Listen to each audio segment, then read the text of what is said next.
मैं यहाँ पर खड़ा हूँ तो इसलिए मैं समझता हूँ कि परमेश्वर भी हमारे बीच में खड़े हैं। हालेलुया। और वो आपके बीच में अद्भुत काम करने जा रहे हैं। परमेश्वर का मैं हृदय से धन्यवाद करता हूँ कि उसने मेरे जीवन को बहुत तरह से गवाहियों से भरा है और इतनी गवाहियाँ दी है कि वो मेरे चित्त में एक तरह से, मेरे विचारों में एक तरह से चित्र के समान छपी हुई हैं। मैं उनको कभी नहीं भूल पाता और जब भी मैं अपनी कलीसियाओं में या परमेश्वर की सेवा में जाता हूँ तो उन गवाहियों को बहुत बारी बताता हूँ। और मेरे लोग पूछते हैं कि भैया आप इन गवाहियों को बार बार क्यों दोहराते हो। मैं कहता हूँ ये गवाही मानो मेरे लिए ऐसी है जैसे कल ही हुई हो। हालेलुया। ये परमेश्वर का महान आश्चर्य कर्म मानो सोचो कल ही मेरे लिए हुआ हो। इसलिए मैं उन गवाहियों को लगातार एक नए सिरे से, नए जोश में बताता हूँ। तो इसलिए मैं अपना वचन प्रचार करने से पहले परमेश्वर की महिमा के लिए गवाही देता हूँ। प्रभु एक यहीरो के मार्ग से जा रहे थे। वहाँ पर पीछे एक अंधा भिखारी बैठा था। तो उसने ये विचार नहीं किया अरे ये तो राजाओं का राजा है, जा रहा है तो ये खुद ही समझ लेगा। वो पीछे से जोर से चिल्लाया, हे दाऊद की संतान मुझ पर दया कर। हालेलुया। तब यीशु ने सुना और उसको बुलाया और कहा, जा तेरे विश्वास ने तुझे देखने की क्षमता दी। और तू देखने लगा और वो देखने लगा। इसलिए जब आप अपने हाथ को खड़ा करके बताते हैं ना, प्रभु मैं बीमार हूँ, तो परमेश्वर देखते हैं और तब आपको चंगाई देते हैं। हालेलुया। तो चलो फिर से एक बार हाथ खड़ा करवाऊँ। चलिए, प्रभु आपको चंगाई देगा। लेकिन मैं एक गवाही बताता हूँ। एक बार शुरू की बात है, मेरे यहाँ पर बहुत दर्द रहता था सीने में। अभी मैं वचन प्रचार नहीं कर रहा लेकिन गवाही बता रहा हूँ। तो मेरे यहाँ पर बहुत दर्द रहता था। मैं डॉक्टर के पास गया तो डॉक्टर ने कहा लगता है हार्ट की बीमारी होगी। तो उन्होंने ईसीजी करवाया, मेरा इको करवाया और तरह तरह की, कभी गैस की दवाई देते, कभी कुछ दरवाते। और मुझे लगता है 5-6 बारी मेरा वो ईसीजी टेस्ट हुआ होगा। तो फिर एक बारी मैं परेशान हुआ और मैं गया एक और डॉक्टर के पास। तो दोबारा से उसने मेरा ईसीजी लिख दिया और मैं ईसीजी के पास ईसीजी लेकर रिपोर्ट लेकर आया डॉक्टर की। और मैं बड़ा परेशान, मैंने कहा दोबारा से मैं ईसीजी करवाऊंगा, दोबारा से वो नॉर्मल निकलेगा, दोबारा से डॉक्टर 6 महीने का कोर्स चलाएगा तो मैं दिक्कत। तो मैंने विचार बनाया, मैंने कहा मैं अपने आत्मिक पिता के पास जाऊं जो आज बैठे हैं। मैं इनके द्वारा बहुत शिक्षित हुआ परमेश्वर के वचन से और इन्हीं के द्वारा आज कहना चाहिए मैं यहाँ पर खड़ा हूँ। एक परमेश्वर के अनुग्रह के द्वारा, यीशु मसीह के द्वारा और एक मेरे आत्मिक पिता के द्वारा आज मैं यहाँ पर खड़ा हूँ। तब मैं इनके पास गया और मैंने भैया को बताया कि भैया ऐसी ऐसी बात है। और इन्होंने कहा ठीक है बेटा चल मैं तेरे लिए प्रार्थना करता हूँ। और लगभग वो जो ईसीजी था मेरा कम से कम 5वां या 6ठा होगा। और इन्होंने वो हाथ में लिया और इन्होंने कहा मैं प्रार्थना करता हूँ। और इन्होंने प्रार्थना करना चालू किया कि हे प्रभु आप बच्चे को छू लो मेरे परमेश्वर, मैं बेटे को आपके हाथों में सौंपता हूँ, आप छू कर चंगाई देना। तो मुझे एहसास हुआ प्रार्थना में कि कोई, सोचो आग की सामर्थ मेरे सामने से यूं होकर निकली हो। बिल्कुल मेरी आंख बंद थी लेकिन मुझे एहसास हुआ कि कुछ चीज़ मेरे सामने से होकर निकली है। और जब मेरे वो सामने से निकली उसी दिन से और आज तक वो दर्द मुझे कभी नहीं हुआ। हालेलुया। इसलिए जब मेरे आत्मिक पिता जब प्रार्थना करेंगे ना तो आप विश्वास करना कि वही सामर्थ आपके सामने में से होकर निकलेगी और आप सभी लोग चंगे हो जाएंगे। हालेलुया। आज आपके छुटकारे का और आपकी चंगाई का दिन है। लेकिन उस छुटकारे और चंगाई को पाने से पहले हमें परमेश्वर के वचन में कुछ बातों में शिक्षित होना बहुत ज़रूरी है। मुझे परमेश्वर के वचन बहुत अच्छे लगते हैं और मैं उन्हें बार बार मनन करता हूँ और सीखता हूँ। और मैंने कुछ बात सीखी, 2 बात सीखी है कि मनुष्य को कोई नहीं सिखा सकता। 2 ही बातें हैं कि इंसान को सिखा सकती है। हाँ जो है भैया सुनना, सिर्फ 2 ही बातें। एक मनुष्य खुद अपने आप को सिखा सकता है, दूसरा परिस्थितियाँ उसको सिखा देती है। तालियां बाद में बजाना भी। एक खुद वो सीखता है, दूसरा परिस्थितियां उसे सिखा देती है और तीसरा परमेश्वर का वचन उसे सिखाता है।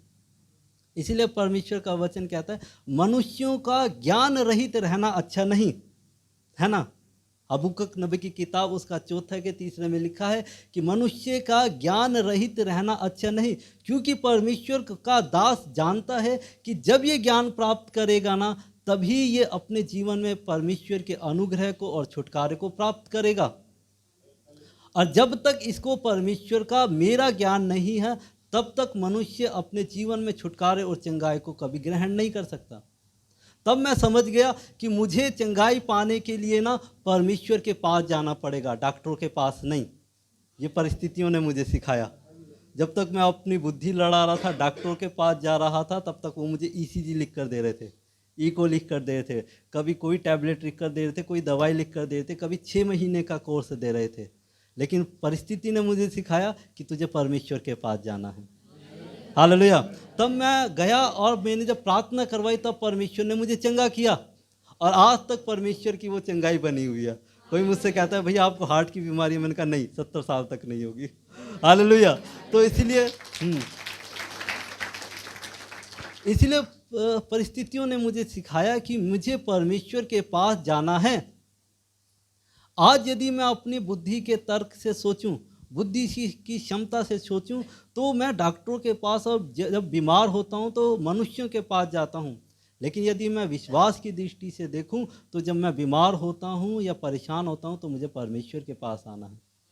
तब परमेश्वर मेरे लिए काम करते हैं। हालेलुया। तो चलिए मैं अपने संदेश को आरंभ करता हूं, और एक बहुत ही परमेश्वर का अच्छा अनुभव जो परमेश्वर ने मुझे मेरे जीवन में सिखाया, मैं वो बताता हूं। निकालेंगे लूका रचित सुसमाचार उसका 21 अध्याय। हालेलुया। 21 का पहले से पढ़ियो बेटा। फिर उसने आंख उठाकर धनवानों को अपना अपना दान भंडार में डालते देखा। ठीक है। उसने एक कंगाल विधवा को भी उसमें 2 दमड़ियां डालते देखा। देखो भाई, यहाँ पर एक क्रिया हो रही है जो परमेश्वर के भवन में आने का एक नियम है। जब परमेश्वर का आज भी ये नियम है, लेकिन थोड़ा सा हमने इसमें बदलाव किया हुआ है। पहले ज़माने में क्या होता था कि परमेश्वर के भवन में जब भी कोई व्यक्ति आता था, तो बाहर एक दान पेटी रखी जाती थी। कहा जाए दान पेटी तो नहीं कहना चाहिए, लेकिन भेंट पेटी रखी जाती थी। और कोई भी व्यक्ति जब उसमें आता था, अपनी प्रार्थनाएं जब परमेश्वर से करता था, तो करने से पहले वो परमेश्वर को भेंट अर्पण करता था, और उस हर एक भेंट को परमेश्वर देखते हैं। तभी लिखा है यीशु मसीह देख रहे थे कि हर एक धनवान अपनी हैसियत के अनुसार उसमें भेंटें डाल रहे थे। इतने में एक वहाँ पर विधवा आई, कहना चाहिए कंगाल विधवा आई। Hallelujah, hallelujah. यीशु मसीह की, यीशु मसीह की। जागते रहना। वहाँ पर वो कंगाल विधवा आई ना, और यीशु मसीह ने उसे देखा। मुझे लगता है कि यीशु मसीह को नहीं देखना चाहिए, है ना, क्योंकि कोई दान डाले और मैं उस पर नज़र रखूं, तो ये एक सोचो एक अलग सी बात लगती है। सोचो मैं दान डाल रहा हूं और आप झाँक कर देखो भैया क्या डाल रहे हैं। आप सोचो भैया ने तो 10 रुपये डाल दिए। आप कहोगे देख भैया तो इतने बड़े होकर 10 रुपये डाल रहे हैं, तो मुझे भी 5 रुपये तो डालने चाहिए। मुझे लगता है यीशु मसीह को नहीं देखना चाहिए। लेकिन किस कारण से प्रभु ने देखा होगा, वो कारण मैंने प्रभु से पूछा, तब परमेश्वर ने मुझे बताया उसको पवित्र आत्मा के द्वारा। और परमेश्वर ने खुद नहीं देखा, वरन सबको भी दिखाया। पढ़ियो बेटा आगे। तब उसने कहा मैं तुमसे सच कहता हूँ। हाँ, उसने अपने सब चेलों को बुलाया, पतरस को भी, लूका को भी, यूहन्ना को भी, सबको बुलाया। आ जाओ भाई, सब एक एक करके आ जाओ। और सबको बुलाकर उसने कहा देखो, अब उसने कहा मैं तुमसे सच कह रहा हूँ, मैं जिसने मुर्दों को जीवित किया, मैं जिसने अंधों को आंखें दी, मैं जिसने कोढ़ियों को शुद्ध किया, मैं जिसे जो पवित्र परमेश्वर है, और मैं जो पापों को क्षमा करता हूँ, मैं तुमसे कहता हूँ कि इस कंगाल विधवा ने सबसे बढ़कर डाला है। हाँ, सबसे बढ़कर डाला है। अब परमेश्वर का वचन ना यहाँ पर इस विधवा को ना कंगाल करके संबोधित करता है। गरीब नहीं, कंगाल। गरीब नहीं कंगाल, क्या कहकर, और कंगालपन ना उसके चेहरे से और उसके कपड़े से झलक रहा होगा, है ना हुसैन भाई? Hallelujah, hallelujah. कंगालपन उसके चेहरे से और कपड़ों से ना झलक रहा होगा, तभी यीशु मसीह ने देखकर पहचान लिया ये कंगाल है। आप किसी की हैसियत उसके कपड़ों से देखकर कई बार पता लगा लेते हो, ये गरीब व्यक्ति है, ये मजदूर व्यक्ति है, ये पढ़ा लिखा व्यक्ति है और ये कंगाल है। ऐसे यीशु मसीह ने उसको देखकर जान लिया, ओ इसकी कंगाली तो इसके चेहरे से झलक रही है, इसके कपड़ों से झलक रही है, और वास्तव में इसके गाल पिचके हुए हैं, आंख अंदर दबी हुई है, चेहरे पर झुर्रियाँ पड़ चुकी है, कपड़े गंदे हैं और बदबू आ रही है इसके कपड़ों से, और इसका कंगालपन तो दूर से ही देखकर झलक रहा है।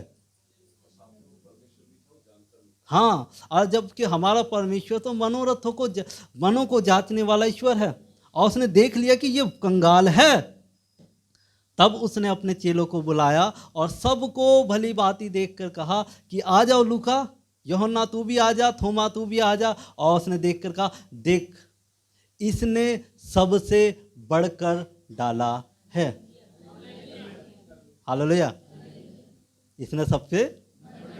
तो मुझे लगता है किसी ने, पतरस ने उसको पकड़ के कहा होगा, गुरुजी आप ना थोड़ा मैथ में सही देखो कि धनवान है यहाँ पर, जिनके पास सोना है, चांदी है, मवेशी है, घोड़ों पर आए हैं, रथों पर आए हैं, अच्छे अच्छे वस्त्र पहने हुए हैं, और देखो वो सबसे बढ़कर डाल रहे हैं गुरुजी।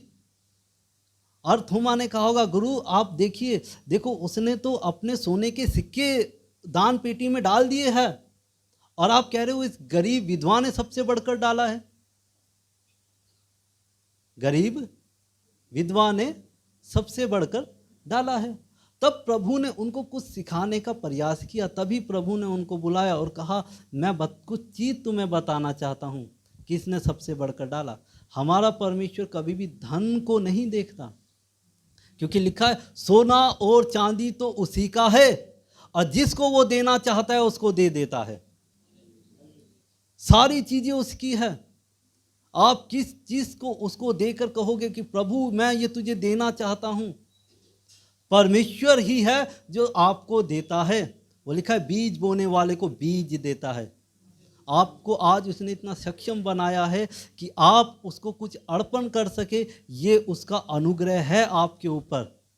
मेरी योग्यता या मेरी हैसियत नहीं कि मैं उसको कुछ दे सकूं, लेकिन गरीब विधवा के जीवन में ना कुछ था जो यीशु मसीह ने देखा था, और उसके हृदय में पता है क्या था?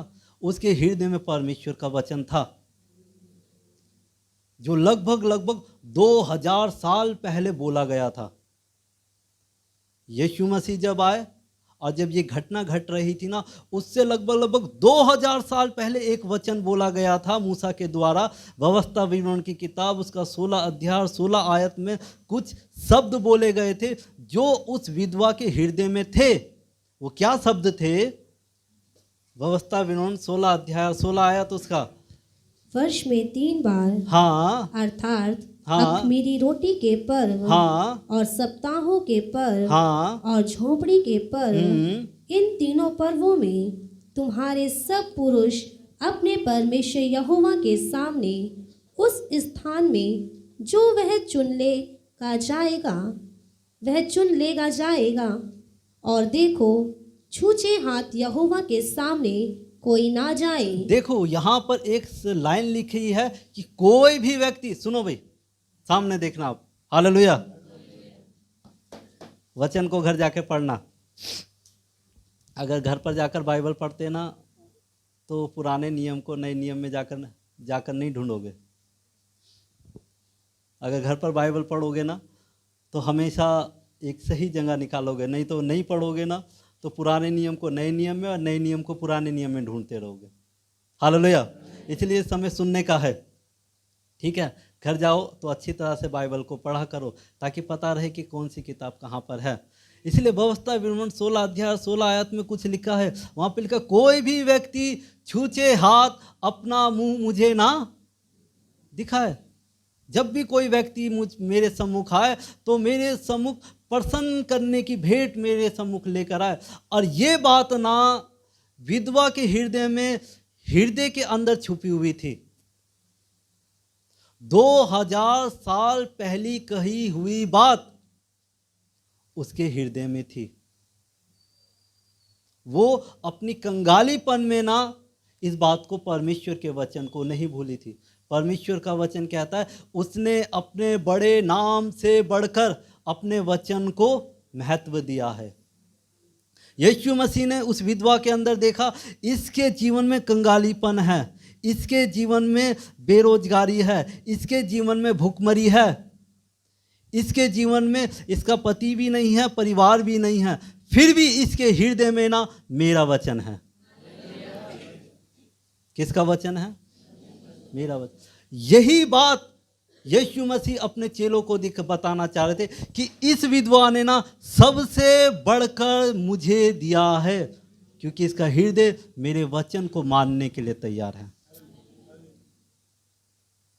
उसने देखा धनवान सब अपनी अपनी बढ़ती के अनुसार डाल रहे हैं, वो बस अपने दिखावे के लिए डाल रहे हैं। ओ मेरे पास धन है, देख परमेश्वर मैं तुझे देना चाहता हूँ। आज हमारी कलीसिया के कितने लोग सोचो कैंसर से निकले हैं, गरीबी से निकले हैं, कितने ही लोग बेरोजगारी से बाहर निकले हैं। अगर मैं आपको चंगाइयों के बारे में बताना आरंभ करूं और मैं ये बताना आरंभ करूं कि आपने कितना परमेश्वर को दिया है, तो आप खुद ही तुलना कर लेना कि मैं परमेश्वर के सम्मुख कितना उसको भेंट अर्पण करता हूं। एक परिवार को परमेश्वर ने संतान की आशीष दी और उसने संतान पाने के लिए एक बार एक बाबा के पास गई। उसने मुझसे बताया कि भैया मैंने संतान पाने के लिए बाबा को के कहने के अनुसार 5100 नारियल चढ़ाए। मैं सोचता हूँ 5100 नारियल ट्रक भर जाएगा, है ना। अब मैं विचार करता हूँ 5100 नारियल कितने होंगे, एक 407 वाला टेम्पो आता है वो तो भर ही जाएगा। और जब परमेश्वर ने उसे संतान दी, अब मैं उसके पास गया और मैंने कहा दीदी आप आना, चर्च में आना, प्रभु को गवाही देना और प्रभु का धन्यवाद देना। उसने कहा हाँ भैया दूंगी, लेकिन आज तक वो चर्च में नहीं आई और ना प्रभु को धन्यवाद दिया।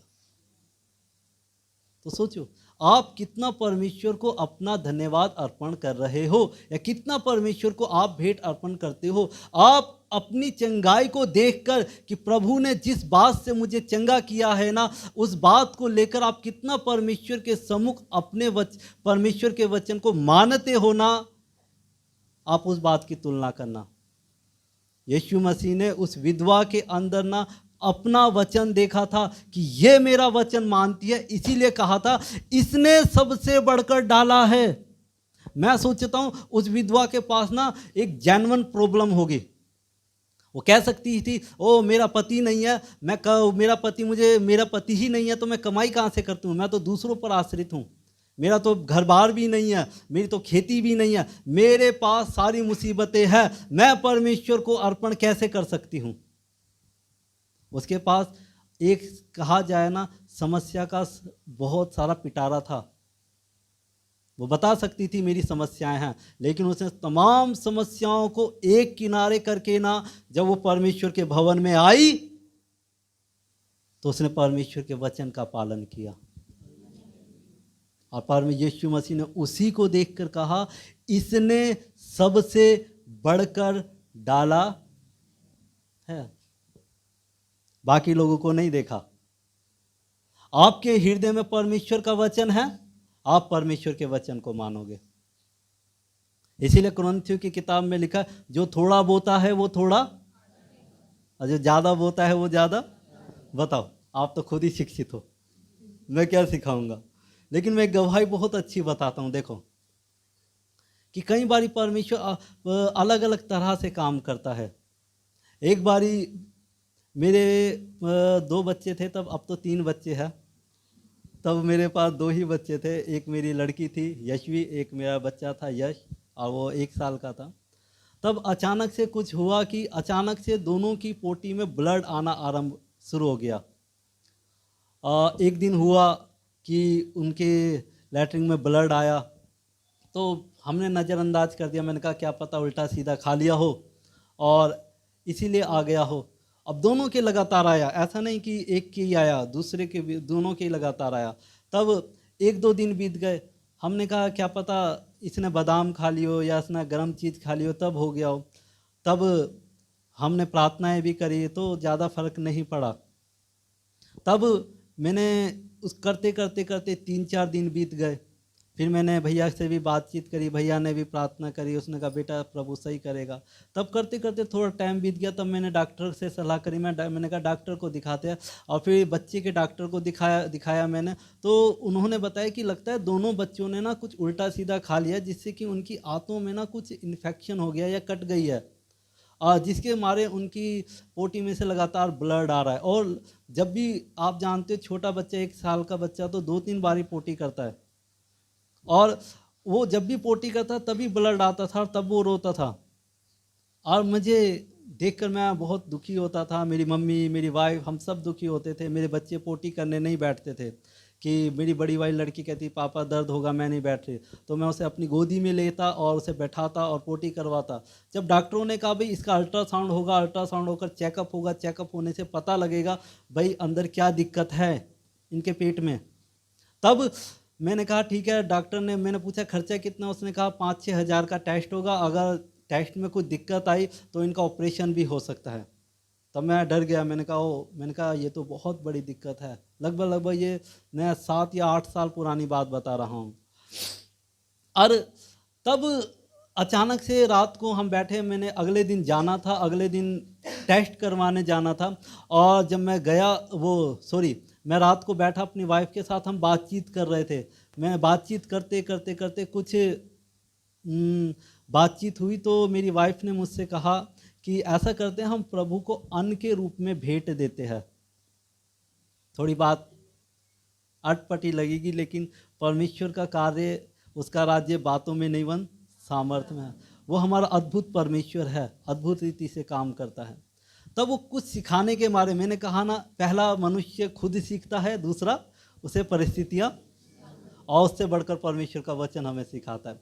तब मेरी वाइफ ने कहा हम परमेश्वर को भेंट अर्पण करते हैं। मैंने कहा भेंट तो मैं अर्पण करते ही करता हूँ, मैं उसमें कौन सी बड़े। उन्होंने कहा नहीं, अन्न के रूप में भेंट अर्पण करता हूँ। और अभी बात ये मैं वचन के द्वारा भी बताऊंगा। तब मैंने परमेश्वर का वचन पढ़ा था, लेकिन उसको समझ नहीं पाया। तब हमने सलाह करी, मैंने कहा ठीक है हम ऐसा करेंगे भाई, कुछ आटा या कुछ तेल लेकर भैया को देंगे। मैंने कहा यार भैया के घर का तो, मैंने कहा परमेश्वर को तो हम देंगे, मैंने कहा परमेश्वर के लिए बहुत थोड़ा रहेगा। तब उन्होंने कहा नहीं तुम परमेश्वर को अर्पण करो। तब मैंने कहा ठीक है मैं परमेश्वर को अर्पण करता हूँ। मैंने फिर ऐसा किया, आटे की थैली ली और अन्न के रूप में वो मैंने तेल का एक कैन लिया बड़े वाला, और 15-20 लीटर का मैंने लाकर परमेश्वर के भवन में रखा। और मैंने बड़ी हिचकिचाहट से भैया से प्रार्थना करी। भैया ने कहा कि बेटा ये क्या? मैंने कहा भैया कुछ नहीं, बस अन्न के रूप में भेंट है थोड़ी सी। तो और मुझे अगले दिन बच्चों का टेस्ट करवाने जाना था, क्योंकि उनकी पोटी में लगातार ब्लड आ रहा था। तब भैया ने प्रार्थना करी और कहा प्रभु इस अन्न की भेंट को आप ग्रहण करना और इसके परिवार को आशीषित करना। तब मैं घर गया और मेरे मन में यही विचार कि अभी मैं घर जाऊंगा ना तो मेरे बच्चों की पोटी में से ब्लड आएगा और मुझे इनका चेक करवाने के लिए जाना है। और मैं फिर बैठा और मेरे बेटी ने मुझसे कहा पापा मैं पोटी करने जा रही हूँ, आप मुझे करवा दो। तब मैंने उसे लिया गोद में और मैं उसे पोटी करवाने के लिए गया। और जब मैं पोटी करवाने के लिए बैठा तो उसने पोटी करी और मैं ऊपर आँख असर करके बैठ जाता था ऐसे। मैंने कहा मैं देखूंगा नहीं, नीचे पानी डाल दो, कि मुझे भी दुख होता था। तब मैंने कहा दर्द हुआ? कह रही नहीं हुआ। मैंने कहा ठीक है, मैंने कहा कोई बात नहीं। जब मैंने नीचे पानी डालने के लिए मुँह किया, मैं देखा उसकी पोटी बिल्कुल क्लियर, उसमें कोई ब्लड नहीं, बिल्कुल सही। हालेलुया, बिल्कुल सही, बिल्कुल क्लियर। मैंने फिर अपने छोटे वाले बच्चे को चेक किया, मैंने कहा पोटी कर। मैं बड़ी इंतजार में बैठा, उस दिन वो भी नहीं कर रहा। मैंने कहा कर ले भाई मैं तो चेकअप के लिए जाऊं। फिर वो आया, उसने पोटी करी और जब उसने पोटी वो भी बिल्कुल सही, बिल्कुल दोनों बच्चे। मैंने कोई टेस्ट नहीं करवाया, कोई उनको दवाई नहीं दी, सिर्फ परमेश्वर के अनुग्रह के द्वारा। मैं एक वचन पढ़ाता हूँ, नीति वचन की किताब, उसका 3 अध्याय 8 से पढ़ियो, 3 का 8 से। हम ऐसा करने से तेरा शरीर भला चंगा और तेरी हड्डियां पुष्ट रहेंगी। हाँ देखो, ऐसा करने से तेरा शरीर भला चंगा और तेरी हड्डियां पुष्ट रहेंगी। अपनी संपत्ति के द्वारा। हाँ देखो भाई, वो कह रहा है अपनी संपत्ति के द्वारा। किसके द्वारा? किसके द्वारा? खुल के बोलो भी, अपनी। मेरे अगुए रहे हैं, भैया के पापा थे, वो रहे थे, उन्होंने कहा था बेटा आशीष पाना सब चाहते हैं। आज भी यहाँ पर बैठो ना, कितने लोग आशीष पाना चाहते हैं, सब गिनती में खड़े करके मैं चाहता हूँ, लेकिन आशीष पाने के लिए काम ना उंगलियों पर गिनने वाले लोग करना चाहते हैं। 100 लोग हैं ना, 100 के 100 सुन रहे होंगे, ओ प्रभु मुझे आशीषित करो। अभी कोई भविष्यवक्ता खड़ा हो और वो कहे ओ प्रभु इसके जीवन में धन की आशीष देना चाहता है, तो सब कहते हैं आई रिसीव, ग्रहण कर रहे होते हैं, है ना। लेकिन आशीष पाने के ना काम ना बहुत कम चुनिंदा लोग कर रहे होते हैं, और जो कर रहे होते हैं ना परमेश्वर उनको फलवंत कर रहा होता है। उनके जीवन में अन्न की घटी नहीं होती, उनके भंडार कभी खाली नहीं होते, वो लेने वाले नहीं बन देने वाले होते हैं। परमेश्वर का वचन कहता है यदि तू मेरी व्यवस्था पर चित्त लगाए तो जितने हाथों में तू जितने कामों में तू हाथ लगाएगा उसमें मैं तेरा परमेश्वर तुझे आशीष दूंगा। ये परमेश्वर की व्यवस्था है। यहाँ पर लिखा अपनी संपत्ति के द्वारा और अपनी भूमि की सारी पहली उपज देकर यहोवा की प्रतिष्ठा करना, यहोवा का सम्मान करना, यहोवा की प्रतिष्ठा करना। दोबारा पढ़ियो बेटा, मुझे लगता है कुछ लोगों को समझ में नहीं आएगा। चलो जिनको समझ में आया ना वो बोलना आमीन। क्या बोलोगे? क्या बोलोगे? जिनको समझ में आए, ठीक है। हाँ बेटा दोबारा पढ़िए उसको। अपनी संपत्ति के द्वारा, अपनी संपत्ति के द्वारा और अपनी भूमि की सारी पहली उपज देकर, अपनी भूमि की सारी पहली उपज देकर यहोवा की प्रतिष्ठा करना, यहोवा की। अब बोलो देखो, और ये परमेश्वर का वचन है। जिसके हृदय में परमेश्वर का ये वचन उतरेगा ना, परमेश्वर उससे कहता है ऐसा करके तेरा शरीर भला चंगा रहेगा और तेरी हड्डियां हष्ट पुष्ट रहेंगी। आगे वो क्या कहता है 10वीं आयत में, इस प्रकार तेरे खत्ते भरे पूरे रहेंगे और तेरे रसकुंडों से नया दाख मधु उमड़ता रहेगा। हालेलुया। ये परमेश्वर की प्रतिज्ञा है।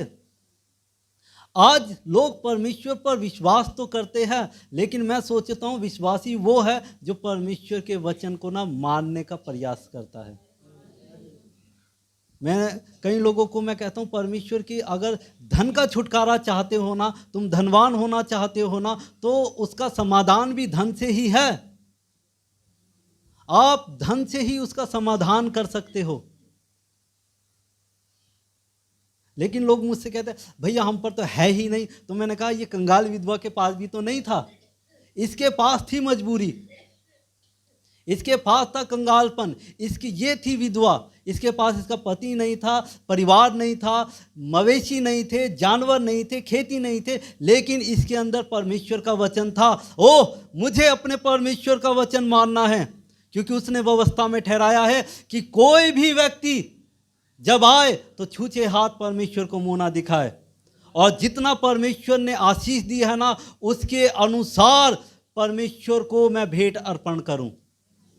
इसके अंदर परमेश्वर का वचन था। और मैं जानता हूं भले ही बाइबल नहीं बताती, लेकिन मैं बताता हूं प्रभु पर विश्वास करने वाला व्यक्ति, क्योंकि मैं अपने परमेश्वर के स्वभाव को जानता हूं। जब वो किसी को देखता है ना तो किसी को अनाथ नहीं छोड़ता। वो किसी को देखता है ना तो किसी को लाचार नहीं देखता। लिखा है कि जितनों ने उसकी ओर दृष्टि करी किसी को भी उसने कभी लज्जित नहीं होने दिया। इस विधवा की बाइबल गवाही नहीं बताती, लेकिन जिस दिन जब यीशु मसीह आएगा बाइबल के अनुसार और जब स्वर्ग में हम उठाए जाएंगे तब ये विधवा जरूर वहाँ पर पाई जाएगी, क्योंकि परमेश्वर ने इसके लिए आत्मिक जगत के दरवाजे जरूर खोले होंगे। क्योंकि आप भौतिक वस्तुएं जब बोते हो ना तो आत्मिक वस्तुएं काटते हो। हालेलुया। ये मैंने अपने आत्मिक पिता से सीखा है। जब आप जितना भौतिक वस्तुएं परमेश्वर के सम्मुख बोओगे ना, उतना ही आत्मिक वस्तुएं काटोगे। जितनी चंगाइयां हैं, जितना छुटकारा है, जितना आश्चर्यक्रम है, वो आपके ऊपर ही आश्रित है। आप परमेश्वर के लिए कितना परमेश्वर का वचन मानते हो, यह आपके ऊपर है।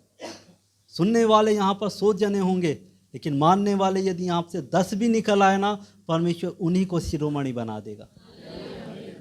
मैं 7 साल से लगातार परमेश्वर को भेंट अर्पण करता आ रहा हूँ। मैंने पहली बार सीखा कि तब से लेकर अब तक मैं लगातार अपने परमेश्वर को भेंट अर्पण करता आ रहा हूँ, और परमेश्वर ने आज तक मेरे अन्न के भंडारों को कभी खाली नहीं होने दिया। और मैंने जितने लोगों को,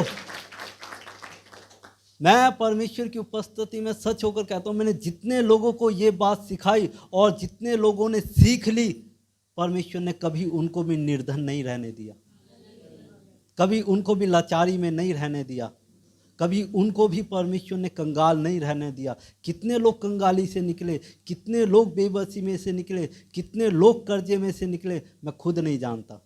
आज वो लोग उठकर गवाहियाँ देते हैं कि भैया आपने वो बात सिखाई थी ना। मैंने कहा मैंने नहीं, पवित्र आत्मा ने, प्रभु ने ये बात सिखाई है।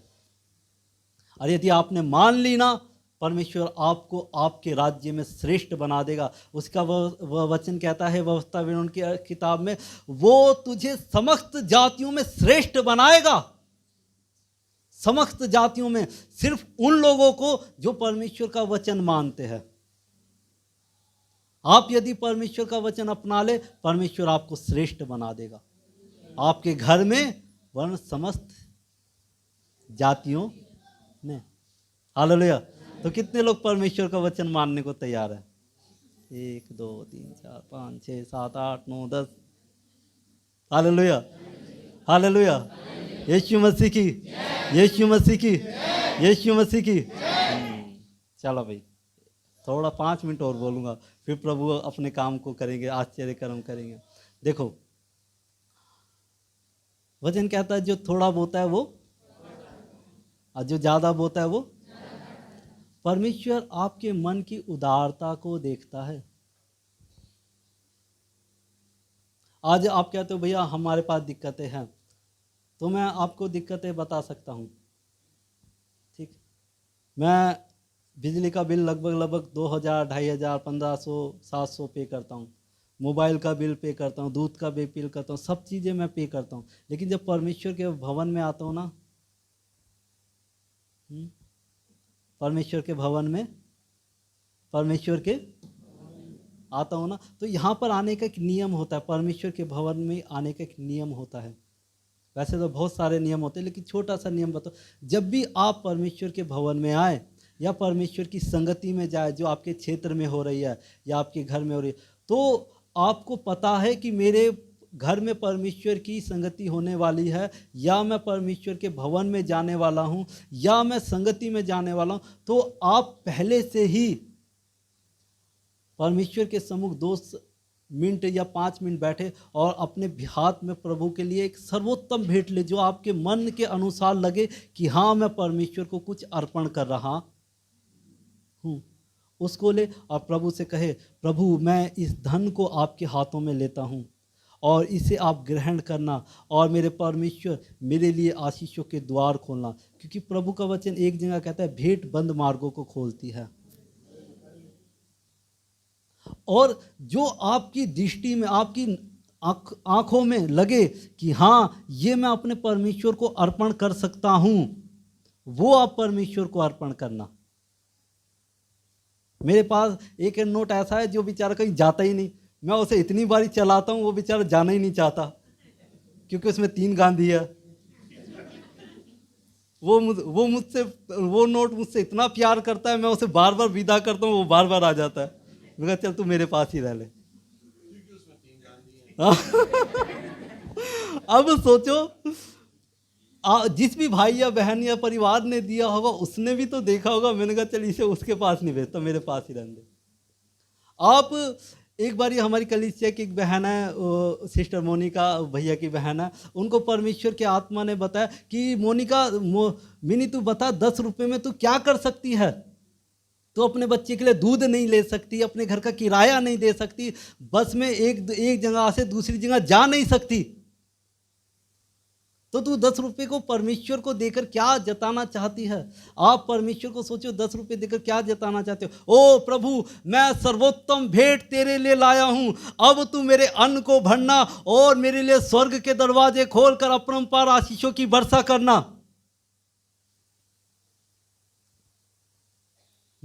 आजकल सरकारी हॉस्पिटल में भी जाते हो ना, वहां पर भी 17 रुपये लगते हैं जब आप पर्ची कटवाते हो, वो भी 10 रुपये नहीं लेते। आप परमेश्वर के भवन में सोचो क्या अर्पण कर रहे हो, आप परमेश्वर से क्या पाने की अभिलाषा कर रहे हो। यदि आपने अपनी सर्वोत्तम भेंट देना आरंभ कर दिया जिस दिन कंगाल विधवा की तरह, उस दिन परमेश्वर आप पर दृष्टि डालने लग जाएगा। कई लोग कहते हैं भैया प्रभु हमारा नाम ही नहीं लेते, हम बैठे रहते इतने सालों से आ रहे हैं, फलाने फलाने को खड़ा करते रहते हैं। तो मैंने कहा अरे परमेश्वर के वचन भी तो आपके हृदय में होना चाहिए ना। प्रभु तो उसका नाम लेकर पुकारता है जिसके हृदय में परमेश्वर का वचन होता है। प्रभु ने तो उसका नाम अपनी हथेली पर लिख रखा है जो उसके वचन को मानता है। परमेश्वर तो उस पर दृष्टि करता है जो उसके वचन का पालन करता है। आप कितना पालन कर रहे हो?